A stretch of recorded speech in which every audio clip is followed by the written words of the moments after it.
Hey guys, Folded Legs here. Welcome back to the channel.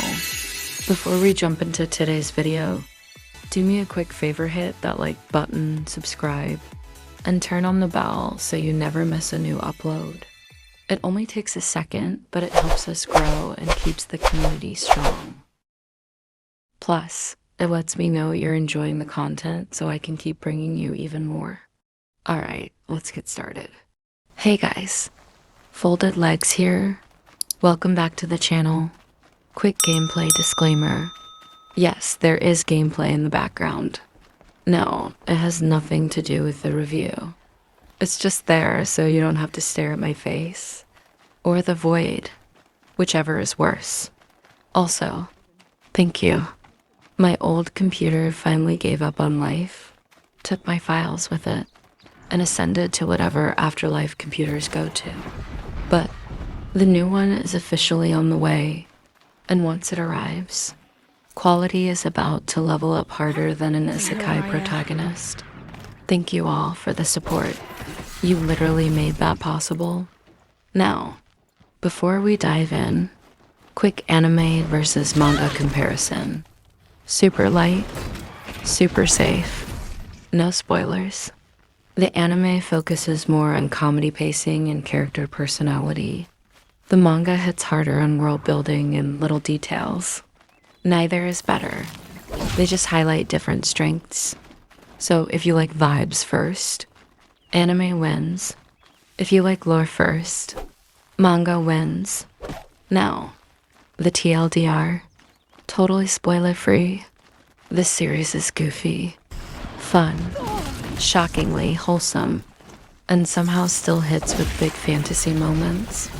The tone is light, the pacing is fast, and the main character is basically what happens when you give a slime a cheat code. It's easy to watch, fun to binge, and full of little surprises that keep the energy up.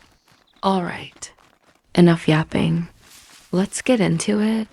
Section 1, Goblin Mode begins. Episode 1, Reincarnated and Already Confused. Episode 1 starts wild in the best way. Our guy Satoru gets isekai and instantly realizes he has no eyes. No mouth, no limbs, just pure blob energy. The art style hits that solo leveling vibe, and the comedy hits fast.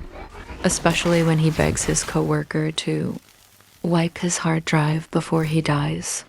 Relatable last request, honestly. Then he meets the big dragon Veldora, who tries to act scary but ends up doing that shy Yuwu. Anime finger poke pose like a giant tsundere lizard. They become besties instantly, exchange names like middle schoolers starting a secret club, and boom, Satoru becomes Rimuru Tempest. It's goofy fast fun. Unsurprisingly charming for a show that begins with a grown man turning into jello. Episode 2, Slime builds a village, accidentally. Episode 2 is Rimuru testing his slime powers, and Great Sage keeps casually flexing like an overpowered Google assistant. He tries to act normal, but he keeps absorbing things, mid-conversation and scaring every creature within 20 feet. Then goblins show up terrified, begging him for help, and Rimuru tries so hard to look serious.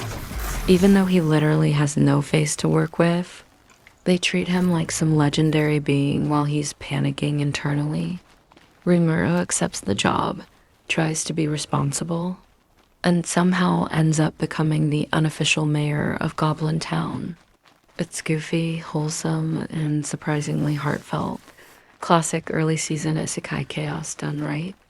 Section 2, Goblin Glow-Ups and Dwarf City Chaos. Episode 3, Hot Goblins, Cool Wolves, and Rimuru accidentally starts a kingdom. Episode 3 is goofy in a really fun way. Rimuru goes from slime wandering in the woods to unintentional war boss in 10 seconds. He steps in to help the goblins, faces the dire wolves, and the fight ends so fast it's almost disrespectful. One move, Wolf boss down, silence. Then the whole pack immediately switches sides like, actually, We love this guy now. Rimuru did not ask for followers, but the universe gave him some anyway. Then the naming happens, and Rimuru learns the hard way that giving creatures names is basically pressing the glow up button.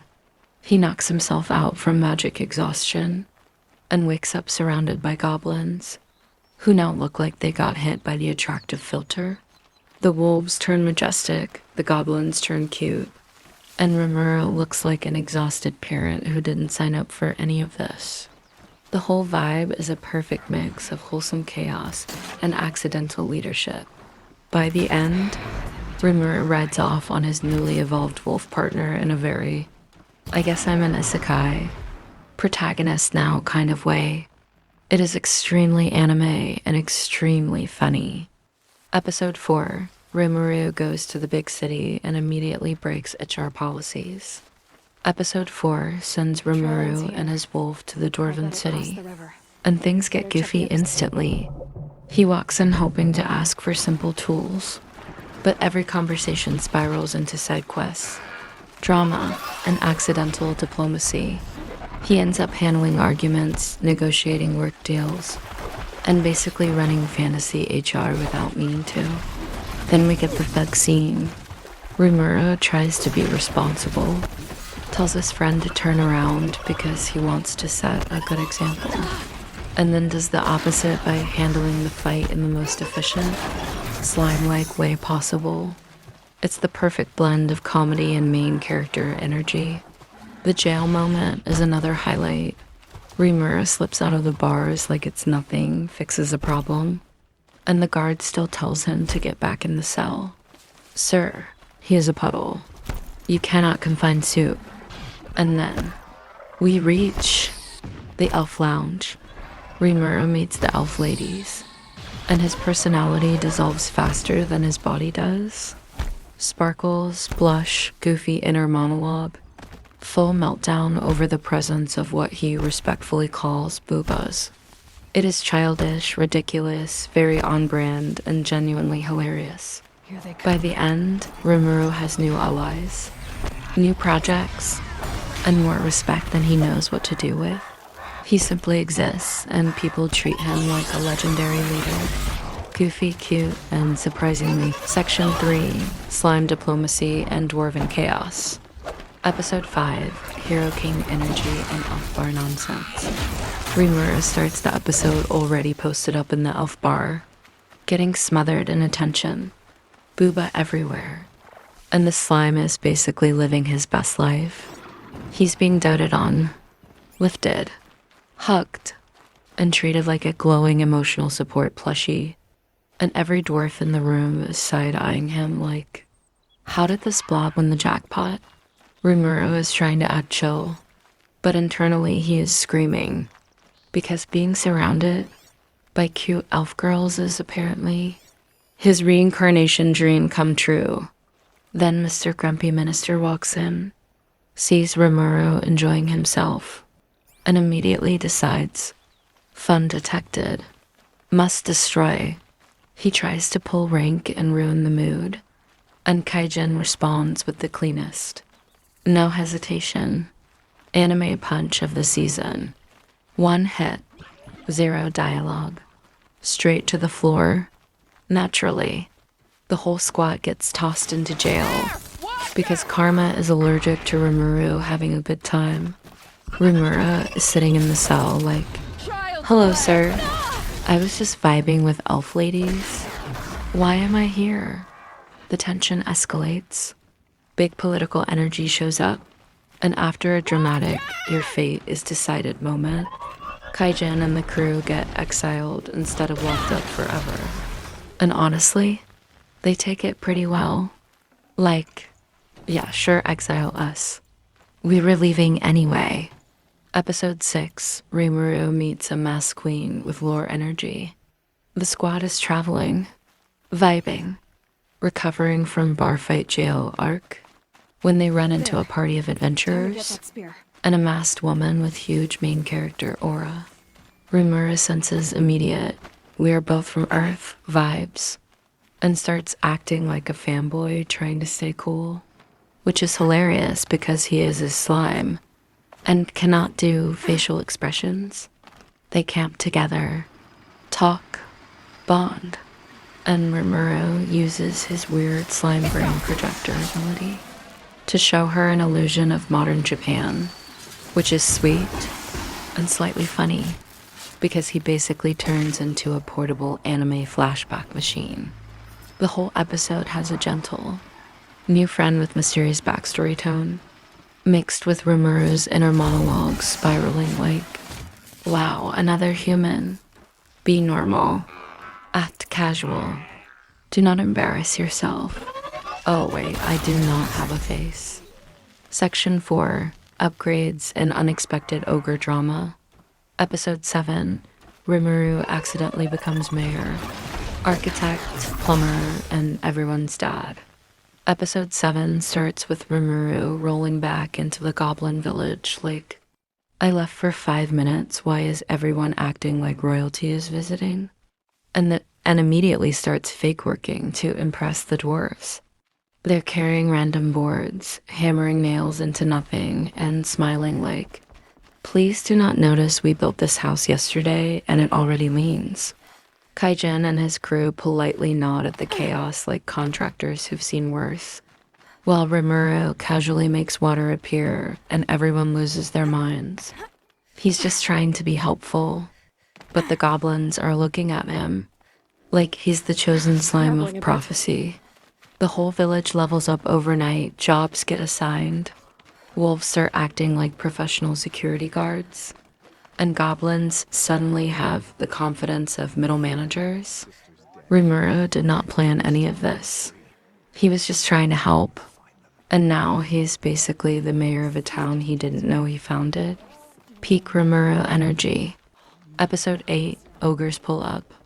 Looking for smoke and Rimuru gets blamed for everything.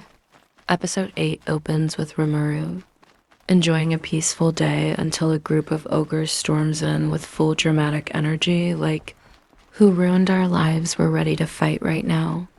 They take one look at Rimuru's aura and decide, yep, that's definitely the guy, and immediately start swinging.